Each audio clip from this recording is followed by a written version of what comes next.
Bakod natin ito mga ka-province. Marik ako. Manta po kasi ito sa bakod. Hindi sa mabuhay.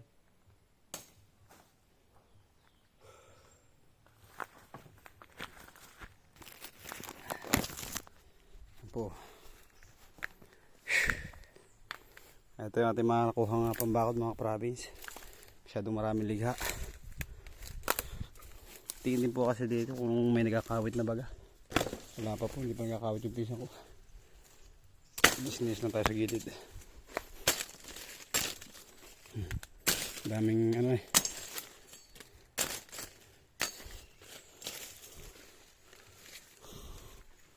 Ano yata mga ka-province ah. Ito, tagilid. Kunan natin ito. Buhay. Ito po ang buhay namin dito sa probinsya. Ito upli ito mga province. Upli. Panlinis po ng puwit ng kaldero. Ayan o.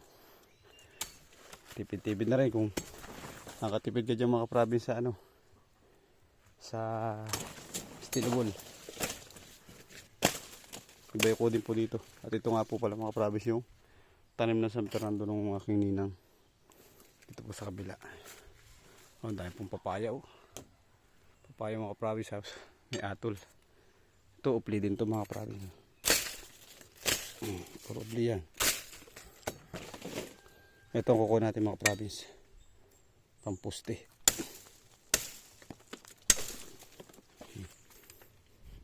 Dito sa puno. Bigli kasi. Sa puno mga province. Ayan o. Ganito lang po yung buhay namin dito sa province. Nasa sarili mo na kung paano magagawin produktibo yung araw-araw mong trabaho. Yung buhay. Ito pwede pa itong mga province. Tignan natin niya pang kulip. Sabi lang, ang daming langgam. Ayan o. Mga province o. Sinimuson pa lang tatay o. Saging. Tapos yung pa po mga province o. Saging pa rin. Sarap din po ng puso niya. Wala pong tapon dyan sa saging. Nakakain din po palang katawan yan. Saba. Tapos yung puso niya. Ang sarap ng ukoy o di kaya yung inasiman. Sinibawan. Tapos yun po. Haba po ng buwig. Mga ano pa po yung mga 2 months pa. Mga bayit kaya. Katapusan pa po ng February siguro yan. Makukuha. Makalagati yan pa po ng March. Dito po kami nakamuyo ko. Ito po biga. Mahal na po yung sa syudad. Pero dito po sa amin. Pinuputo lang at ginagamit pong pantabon sa drum. Pag kami po yung nag-uuling ng bao. Gubat na po itong babang ito. Gusto po ay medyo patag.